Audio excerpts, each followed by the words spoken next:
So welcome again this morning. Really lovely to see new friends and old friends here. And we're really at the conclusion of nearly a year working with two texts, Tranquility and Insight, and Venerable Pema Chodron's How to Meditate. And just as a reminder, when we're studying the Dharma, we want to go as close as possible to the original text of an enlightened being and have instructions coming from either very accomplished beings or enlightened beings, and then having those commentaries being given in the form of a clear communication that fits where we are, our minds, and even in this case, how we take in information through the prism of our own culture. So the text Tranquility and Insight is Venerable Trenggu Rinpoche's commentary on an even older text by an enlightened master, I believe Jamgon Khenmo. So reading the lives of the original text's creator, we have confidence in that person's accomplishment. So essentially, we have confidence in the doctor. We know that it's really excellent medicine, and because it's ancient medicine, it's coming through a contemporary teacher, Trenggu Rinpoche, who was renowned both as a teacher and a meditator. And balancing that, we are working with Venerable Pema Chodron's text on the same information, the same basic points, shamatha, vipassana, from someone who's renowned as being a gifted communicator in this time and place, particularly to Western students. We have confidence in the original medicine, we have confidence in the two doctors, and we have an understanding of how Venerable Pema Chodron is guiding this understanding with a full understanding of the nuances of the particular cultural ignorance of our Western culture. So what's lovely, as I was contemplating this morning, is that we're beginning the year and ending the year with bodhicitta, essentially in the same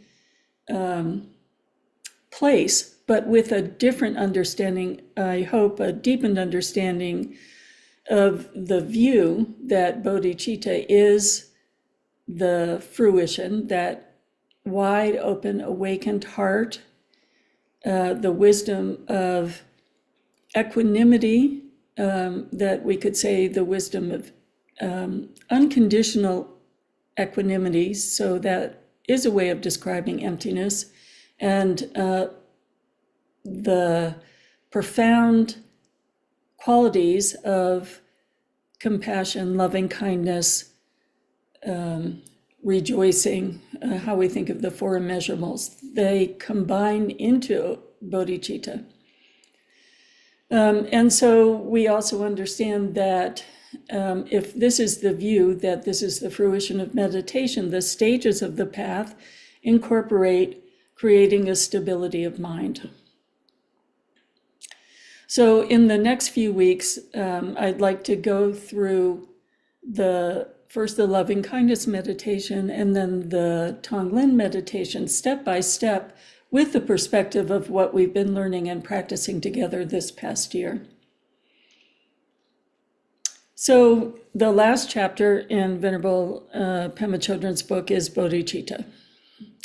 And if we were to ask what is enlightenment, we could say it is this wide open, awake, fully present in moment-to-moment awareness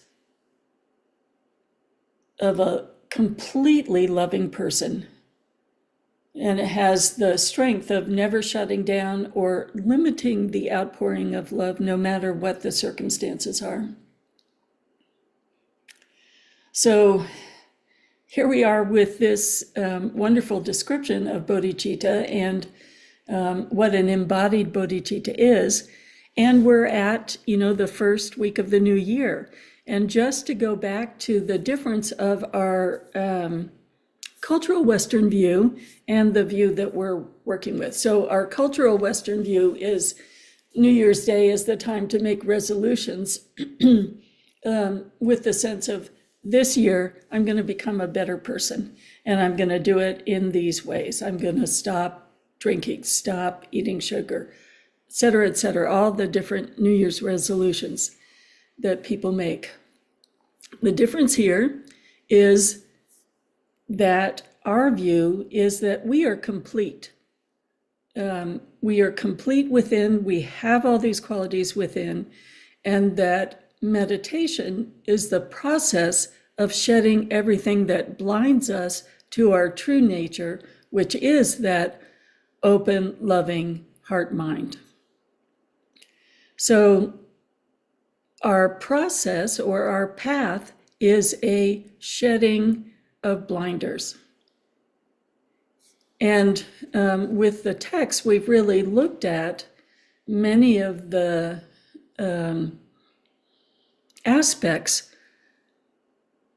that arise as blinders, that quality of always being restless, that quality of feeling like we need to escape, that we can't be in the present because it's too painful for whatever reason. That sense of grabbing on to any good moment and wanting to duplicate it and lengthen it and stay there. These qualities of either rejecting the present moment or grasping to anything that brings us security and comfort. So what is the difference as we've progressed in becoming more stable in possibly very incremental ways? We're becoming at home with the nature of reality. And the nature of that reality is that we're on shifting sands. There is no security. Everything we experience is impermanent, and life is completely unpredictable. So instead of resisting what is, we're learning to stay with what is, feel what is, and wade maybe into the baby pool of what is, and gradually being more at ease and flexible, so that instead of life arising as a shock, it arises as surprises that we're curious about. So we may see this, again, very incrementally, that our resistance to change begins to just melt like an ice cube in water, just the tiniest bit over time. And that our desperation for certainty decreases. So we were looking at that most recently in the beliefs that we create, the family beliefs, the tribal beliefs, the cultural beliefs, all of these beliefs about what is right and true and what should be. We're seeing that these beliefs and views are the shifting patterns of thoughts. And they're formed first by our families and then by our culture and our nationality, but they're not shared. They're not universal. And there are many, many perceptions that are opposed to our beliefs. So we're becoming more flexible so that we can understand how others form their beliefs and how we start to see these beliefs cause our own suffering, and we open to the suffering of others and see how beliefs are forming their suffering. So the more we become at home with our own minds, the more compassion we have for other minds. We're not so desperate to escape life in difficult situations. And not only are we curious about that, but there's increasing courage to step forward instead of running away. What is all this about?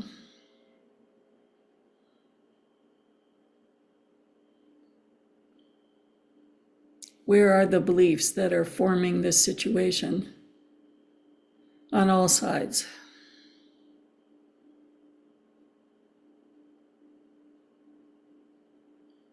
How does my presence increase the aggression or decrease the aggression? Increase the grasping, decrease the grasping.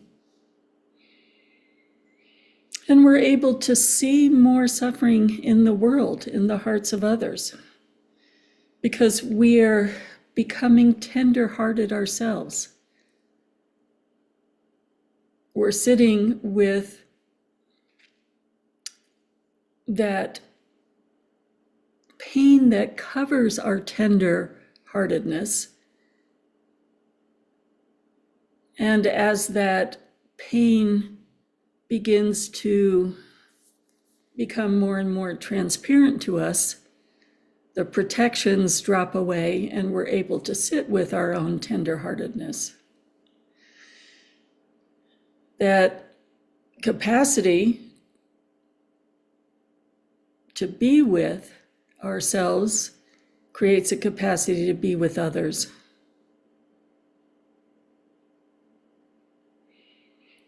And this whole process uncovers the depths of bodhicitta that we have within.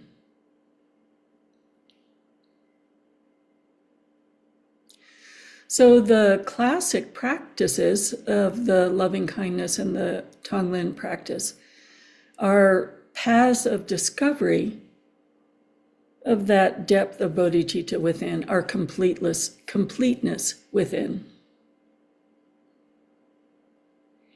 And the shamatha meditation, the Vipassana meditation that we've been studying specifically, gives us the capacity to just sit still with all of life and begin to understand how we're either forming blinders or deconstructing the blinders. And as we deconstruct the blinders, increase our capacity to sit still and be with, the joy of life is uncovered. The joy that arises within, first of the present moment of life, and then of the compassionate wellspring that is independent of circumstances. There's a wonderful quote from this bodhicitta chapter. The only thing that keeps us from being alive and delighted is that we have no encouragement to sit still. We have the seed of spaciousness and wonder within, and meditation waters that seed. So that spaciousness and wonder within, that arising joy, is what allows us to sit with others, to be with others, to hold the suffering of others, to, by our presence and by the Dharma, invite others to see how they construct their blinders, their barriers, their rigidity.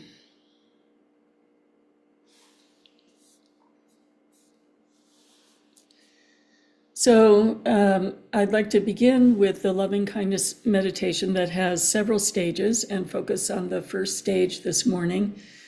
And the first stage this morning is sitting still and filling up. Sometimes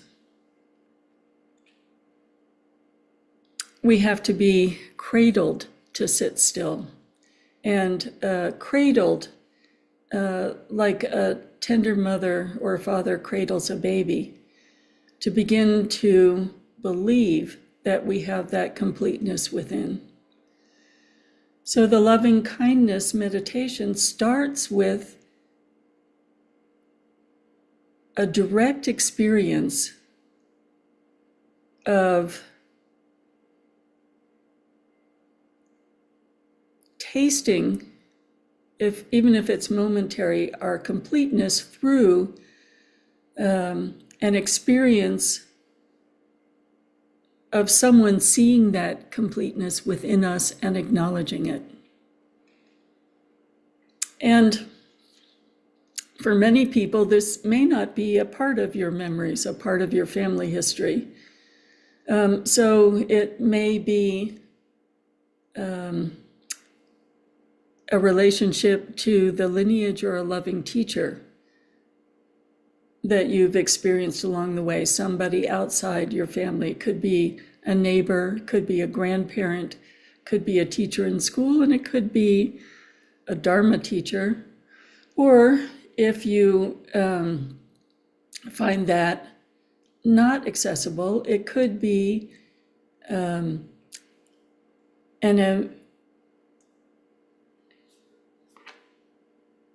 visualization. I was going to say imaginary, but using a visualization of, let's say, Buddha Shakyamuni or Chenrezig or Tara, that through the Dharma we have confidence in, and feeling their bodhicitta coming towards us. So that's one way. The second way is to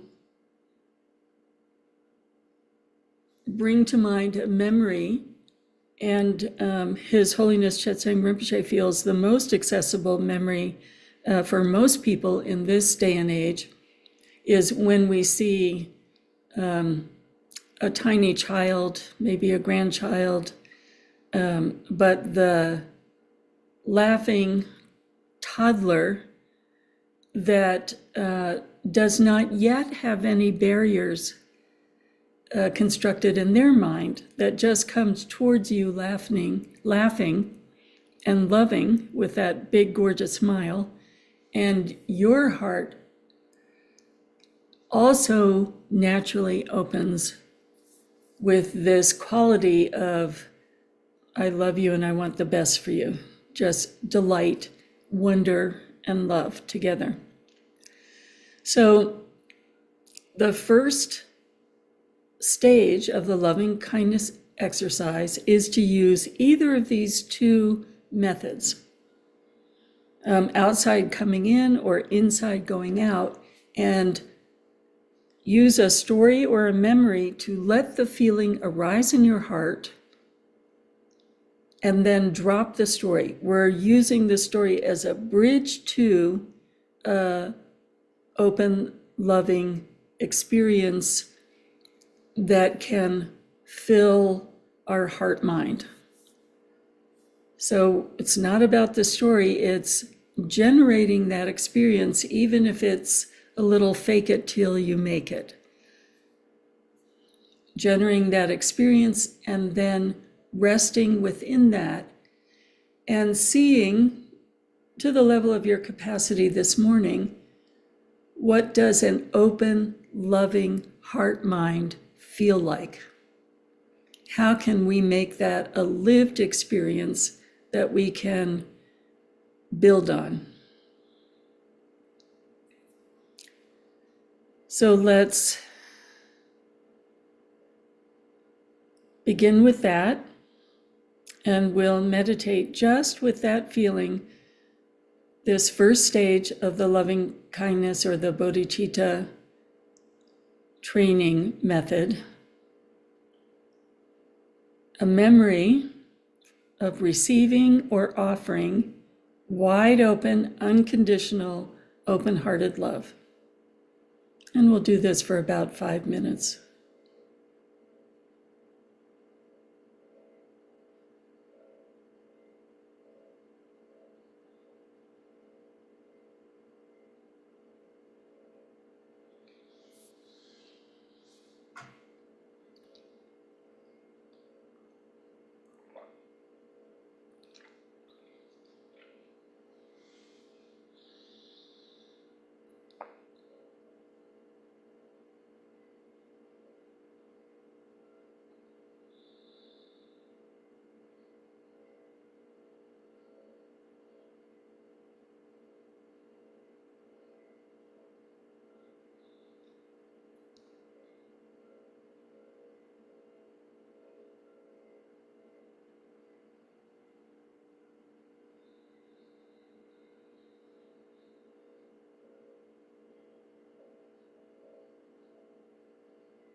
And return.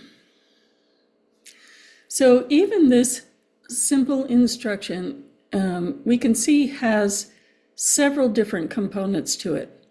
And my hope is that after studying shamatha together for nearly a year, you have confidence in your experience and how you might receive these instructions and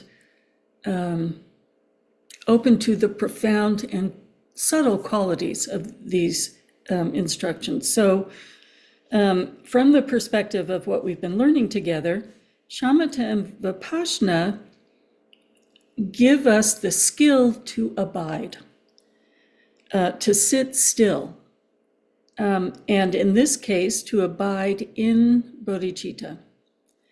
And so we look at our experience this morning in terms of, as I often say, how was my weather, and how is the weather an aspect of learning the subtleties of this meditation. So if my mind were very restless today, I would be able to see, I understand how to use that memory, but I'm too restless to then just take the feeling and abide in that feeling. And then I would start to say, okay, what is the skill I've learned about restlessness? That it's impermanent, that it's a quality of resistance, that it may be very strong or it may be very heavy. If it's very heavy, I may need to look at what is the root of that restlessness and make a practice plan to work with the root of that restlessness and then come back to this instruction. Or just noticing the restlessness and letting it go. Oh, there's still a quality of restlessness. I haven't yet become a master meditator that can drop into single-pointed focus. And why is that? For one thing, how many deep retreats have I accomplished, and how steady is my practice every single day? All those things teach us about stillness and single-pointed focus. So it's not that we're good or bad.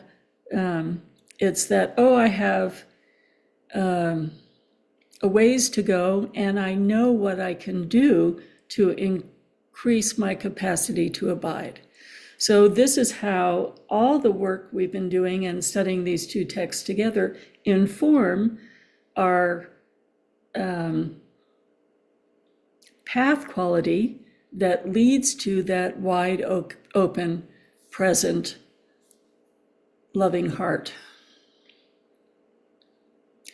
So let's go back into that meditation again briefly, and this time with a quality of mindfulness, just looking at what part of it is hard, and instead of a struggle, how can I bring to mind what I've been learning about to as tools for this particular weather that I'm experiencing today, that leads to a more steady abiding, a more steady relaxing, a more steady openness. It may be that it's hard even to access a memory. And then we could say, that's the hard part. So I need to go through my day and look for those joy points and really take note and open to that feeling when it arises. I'm looking out at the sky right now, and I know that For me, a joy point is seeing an open sky, seeing a sunrise or sunset. Okay, let's go into the loving kindness meditation again. We're taking one moment, one memory, where you feel filled with confidence in your capacity to be a loving being. A memory of you offering or a memory of you receiving. And it's not the memory, it is the lived experience of that open, spacious, receptive heart, even if it's just momentary. Recalling again and again that direct experience of open,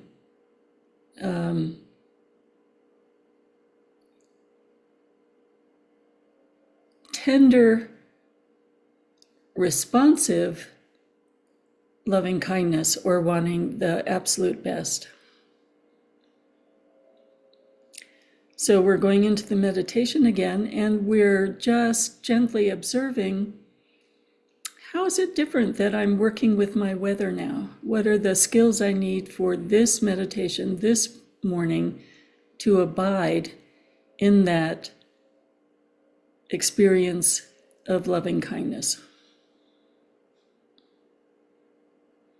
And just work another 3 minutes or so.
Okay. So just going back to view, think of the way our culture approaches the new year. I'm going to make a set of New Year's resolutions, and these are the things I want to change about myself, as opposed to there is a completeness within, a Buddha nature within, that has all of the vast qualities. And there is actually a way, even if it's momentary, to taste that completeness so that we have confidence in that completeness. And there are training exercises that gradually help us stabilize our capacity to abide and help us shed all the different kinds and qualities of blinders that prevent us from abiding in that completeness. And the beauty of this meditation is taught, the way I teach it is the way Lord Jigten Sungön approached it, but it appears in the old texts as a meditation on loving kindness in very similar ways. So let's say it's not unique to only Lord Jigten Sungön, it's a universal Dharma teaching that you might find similarly taught in any of the stages of Buddhism. And there are some uniquenesses to Lord Jigten Sungön's instructions. One is that we sit with this abiding, connecting to this taste of our loving heart for at least 2 weeks. We'll be working with it as well, but if you are able, I really recommend starting the new year with giving yourself, even if it's only 10 minutes a day, starting with this gathering of confidence and gathering of strength in your recognition of your own inner completeness. So we'll be going into the next steps in the following weeks, but the beauty of this is that this is the conclusion of Venerable Chodron's book, that all of the instructions have been leading up to this. You know, it's also we can abide in bodhicitta. And if we look at Lord Jigten Sungön's Gonchik, the one thought of the Buddha, it's all about all the instructions of the Buddha are to become this wide open, loving heart mind, unaffected by a judging, criticizing smallness. In fact, the smallness has been so eliminated that there's no sense eventually of I or me doing something. It's abiding without the I or me. So just the beingness of loving kindness. And, if we think of how we, in our culture, formed the tradition of the New Year's resolutions, it's with a really critical, unaccepting mind, as opposed to this view of your perfection is within.